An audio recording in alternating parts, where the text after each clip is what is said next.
si Kuya. Ano si Kuya? Ayan si Kuya. Okay ang kanyang service. Nag-ahalin pa at nagsiserve na. Ito nga. Hindi ko lang po ng pangalan ni Kuya.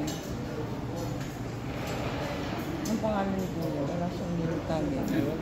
Yan. Maganda yung service niya. Nag-ano siya. Nag-suggest pa siya kung gusto mo ng water, juice. Sineserve niya yung midday na order. Ayan si Kuya.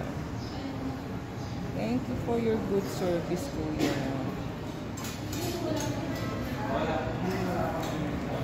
Tapos na ang breakfast natin.